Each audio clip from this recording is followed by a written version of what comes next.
Hi, welcome to Tamilamma channel. இன்றைக்கி கருவாட்டு குழம்பு எப்படி செய்கிறதுன்னு பார்க்கலாம் வாங்க. அதுக்கு அரைஞ்சா கருவாடு நான் எடுத்திருக்கேன். இது ஆற்று கருவாடுன்னு கூட சொல்லுவாங்க. இந்த கருவாட்டில் இருக்கிற தலையெல்லாம் எடுத்துட்டு தண்ணி விட்டு ஒரு அரை மணி நேரம் ஊற வச்சுக்கலாம். ஒரு சட்டியில் எண்ணெய் ஊற்றி அதில் கொஞ்சம் சின்ன வெங்காயம், ஒரு 7 பல் பூண்டு, கொஞ்சம் கருவேப்பிலை, 2 தக்காளி இதையெல்லாம் போட்டு நல்லா வதக்கிக்கோங்க. அதில் கொஞ்சோண்டு தேங்காய் போட்டுக்கோங்க. நல்லா வதங்கட்டும். 2 டீஸ்பூன் மிளகாத்தூள், 3 டீஸ்பூன் மல்லித்தூள் போட்டு இது நல்லா வதக்கின பிறகு ஒரு பிளேட்டுக்கு மாற்றி எடுத்து வச்சுக்கணும்.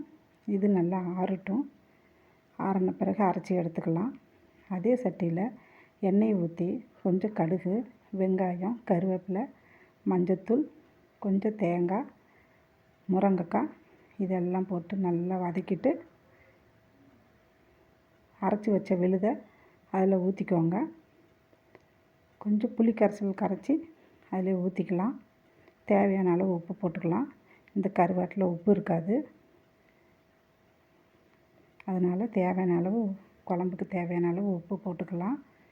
உப்பு போட்டு இந்த குழம்பு கொதிக்கட்டும். கொதித்த பிறகு இந்த கருவாட்டை அதில் போட்டுக்கோங்க. போட்டு ஒரு 10 நிமிஷத்தில் குழம்பு ரெடி ஆகிடும். கருவாடு வெந்துடும். அவ்வளோதான், குழம்பு ரெடி ஆகிடுச்சு. இது களிக்கு நல்லாயிருக்கும், சாப்பாட்டுக்கும் நல்லாயிருக்கும்.